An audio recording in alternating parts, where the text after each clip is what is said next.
자, 오늘은 사도행전 12장입니다. 자, 여기서 보면은 11장까지 고넬료의 가정에 복음이 증거되고, 그리고 안디옥에 복음이 증거되는데, 안디옥에서는 헬라인에게도 복음이 증거됐다고 이야기했습니다. 그러니까 지금 유대인들이 가지고 있었던 복음, 그 복음 때문에 핍박과 혼란이 예루살렘에서 터지더니만 사마리아로, 온 유대로, 그리고 갈릴리로 번져나갔습니다. 그러면서 그 복음을 들고 흩어진 사람들이 다메섹으로도 갔고, 지금 말하는 안디옥으로도 갔습니다. 시리아요. 안디옥이 두 군데가 있잖아요. 소아시아에도 있고 여기도 있는데, 시리아에 있는 안디옥에 갔습니다. 그리고 그 안디옥에서 사람들이 모여서 막 번성해지기 시작합니다. 복음이. 그래서 이제는 하나님께서 미리 복음을 막을 수 있는 그러한 개념을 깨기 위해서 베드로에게 환상을 보여주면서 이방인들을 거룩하게 깨끗하게 하신 하나님 알려주셔서 저희들이 복음을 증거하는데 길을 열어주십니다. 그래서 이 로마에 있는 로마 사람 고넬료의 가정도 복음을 받게 하시고, 그리고 이제 헬라 사람들도 이 안디옥에서 복음을 받아서 헬라 사람들이 세운 교회는 선교의 기초가 되는 교회로 하나님께서 세우셨습니다. 그리고 이제 그런 다음에 괜찮을 줄 알았는데 하나님께서 또 어림과 고난을 사도들에게 줍니다. 12장에 그런 내용입니다. 헤로드 왕이 갑작스럽게 일어나가지고 교회 중에서 몇 사람을 잡아서 해했는데, 그 중에 하나가 바로 야고보입니다. 야고보는 사도들 중에 하나인 야고보예요. 야고보서를 쓴 자하고는 좀 다르죠, 배경이요. 그런데 이 야고보가 칼로 죽임을 당합니다. 이 야고보에 대해서 조금 우리가 먼저 살펴보고 넘어가도록 그렇게 하겠습니다. 야고보는 보아너게라고 그 우리의 아들이라는 이름을 가지고 있었습니다. 누가복음 9장 한번 보실까요?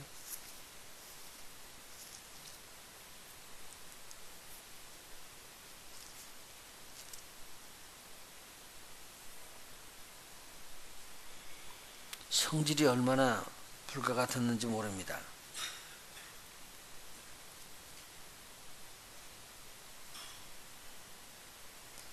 (52절부터) 이야기하면 좀 좋겠습니다. 51절이요. 예수께서 승천하실 기약이 차감해 예루살렘을 향하여 올라가기로 굳게 결심하고 사자들을 앞서 보내심에 저희가 가서 예수를 위하여 예비하려고 사마리아의 한 촌에 들어갔더니, 예수께서 예루살렘을 향하여 가시는 거로 저희가 받아들이지 아니하는지라. 그 전에 옛날에 지나갈 때 사마리아 성에서 이렇게 복음을 증거하고 지나갔던 데 아니에요. 그런데 사마리아 성에 들어가는데 그쪽으로 다시 통과해서 들어가니까 예루살렘으로 들어간다고 유대인이라는 속으로 하면서 받지를 않은 거예요. 그러니까 얼마나 기분이 나쁘겠어요, 제자들 입장에서는. 그래서 54절에 나옵니다. 제자 야고보와 요한이 이를 보고, 두 사람이 형제가 아닙니다, 가로되 주여 우리가 불을 명하여 하늘로 조차 내려 저희를 멸하라 하기를 원하시나이까? 예수께서 돌아보시며 꾸짖으시고 함께 다른 촌으로 가시니라. 이렇게 성격이 막 급한 사람들이었어요. 그리고 우리 성경 한번 또 찾아볼까요? 마가복음. 뭐라고 이야기해요? 마가복음 10장에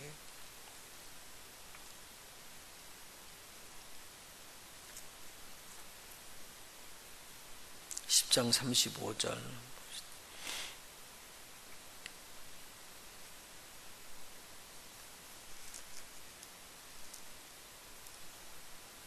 세베대 아들 야고보와 요한이 주께 나와 여짜오되, 선생님이여 무엇이든지 우리의 구하는 바를 우리에게 하여 주시기를 원하옵나이다. 이르시되 너희에게 무엇을 하여 주기를 원하느냐? 여짜오되 주의 영광 중에서 우리를 하나는 주의 우편에 하나는 좌편에 앉게 하여 주옵소서. 예수께서 가라사대 너희 구하는 것을 너희가 알지 못하는도다. 너희가 나의 마시는 잔을 마시며 나의 받는 세례를 받을 수 있느냐? 저희가 말하되 할 수 있나이다.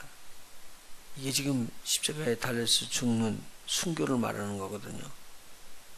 그러니까 네가 이 잔을 마실 수 있느냐 그 말은 너도 순교할 수 있느냐 그 말인데 할 수 있습니다. 그렇게 이야기했네요. 너희가 나의 마시는 잔을 마시며 나의 받는 세례를 받으려니와 내 좌우편에 앉는 것은 나의 줄 것이 아니라 누구를 위하여 예배하였든지 그들이 얻을 것이니라. 그래서 여기서 아주 제자들에게 다툼을 일으키게끔 하는 명예욕이 아주 강한 사람이었습니다. 성격이 불같고 명예욕도 가누고, 그럼 세상으로 말하면은 아마 좀 고집불통인 사람들, 좀 다루기가 좀 어려운 사람들이라고 볼 수가 있겠죠. 하나님 앞에서 은혜를 받고 제가 예수님을 따라다니면서 주의 제자로서 훈련이 되어져 있습니다. 그런데 이 말이 굉장히 중요한 것 같아요. 제가 그 잔을 마시겠나이다 그랬더니 그렇게 하려니와 그것이 이루어진 것 같아요. 하여간 열심히 그렇게 주의 일을 위해서 불같은 성격이기 때문에 아마 복음을 많이 일찍이 증거하고 그렇게 나갔으리라고 봅니다. 그래서 저는 사도들 중에서 눈에 드러나지 않았나 싶어요.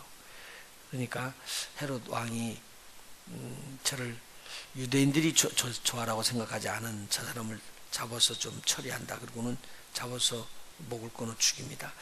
그리고 난 다음에 베드로를 막 잡습니다. 왜냐하면 막 유대인들이 야고보를 그렇게 잡아서 처형을 하고 나니까 좋아서 어쩔 줄 모르는 거예요. 그러니까 베드로를 잡으면 더 좋겠지. 그리고 베드로를 딱 잡았는데 다음날 죽이기 전에 보니까 무교절이라 절기가 있거든요. 무교절은 7일 동안 지키잖아요. 이 무교절이 끝나면 그러면 잡아낼 것이다. 그래서 저를 죽이겠다고 그래가지고 군사 4명씩인 4패에 그러니까 16명을 가지고 지키라는 거죠.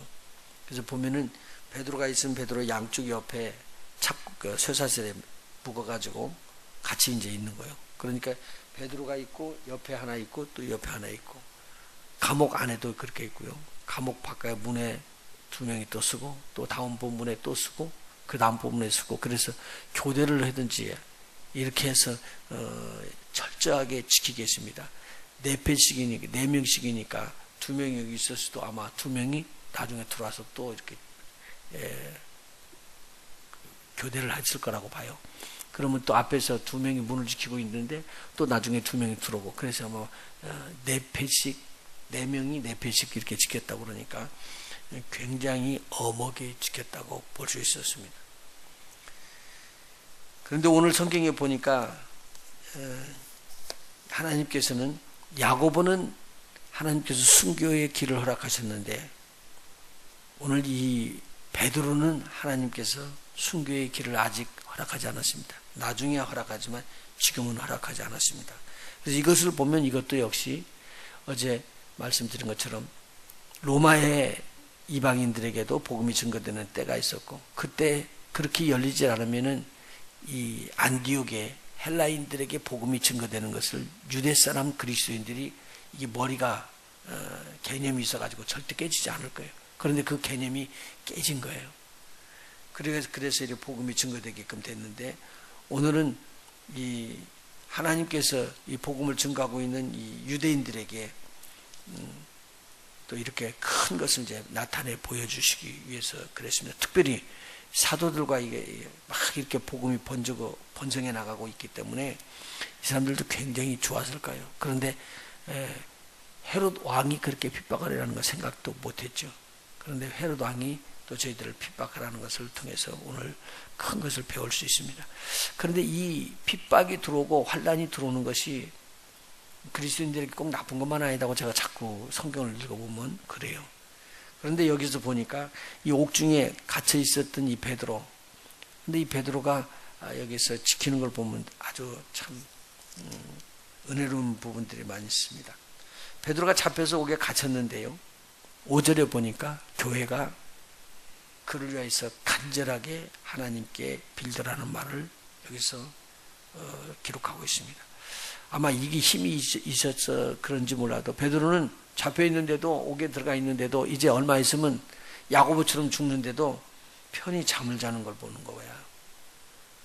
6절에 보니까 그렇게 잠을 자는 거예요. 헤롯이 잡아내려고자 하는 그 전날 밤에 베드로가 두 군사 틈에서 두 쇠사슬에 매여서 누워 자는데 그랬거든요. 그러니까 쇠사슬에 묶여 있었고 두 군사가 옆에 있는데 거기서 자고 있는 거예요. 이건 마음에 편안함이 없으면 이렇게 안 되죠. 그리고 파수꾼들이 문 밖에서 옥을 지켰습니다. 그때 호련히 주의 사자가 나타나가지고 갑작스럽게 나타나서 옥 중에 밝은 빛이 환히 비쳐나는데 베드로의 옆구리를 이 천사가 차가지고, 주의 사자예요, 천사가 차서 깨우는데 이 사실을 지금 베드로 옆에 있었던 파수꾼들이 모르는 거예요.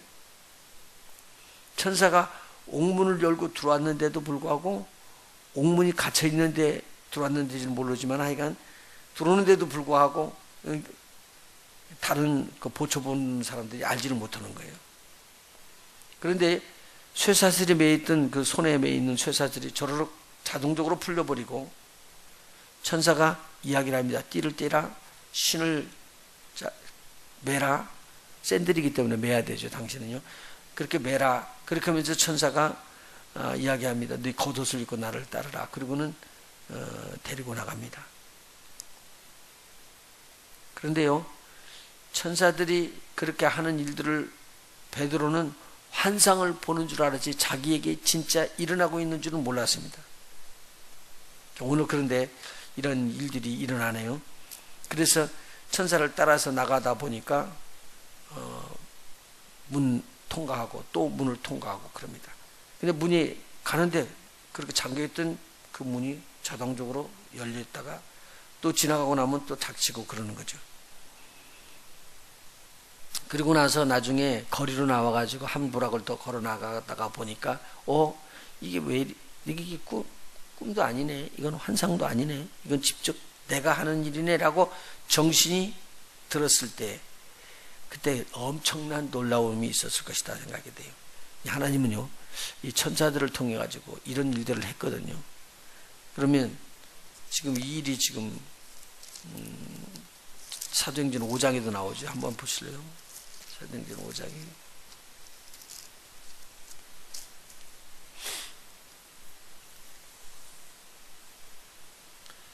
17절에 보니까 대제사장과 그와 함께 있는 사람 즉 사두개인의 당파가 다 마음의 시기가 가득하여 일어나서 사도들을 잡아다가 옥에 가두었습니다. 주의 사자가 밤에 옥문을 열고 끌어내어 가로되 가서 성전에 서서 이 생명의 말씀을 다 백성에게 말하라 하며 저희가 듣고 새벽에 성전에 들어가서 가르치시더니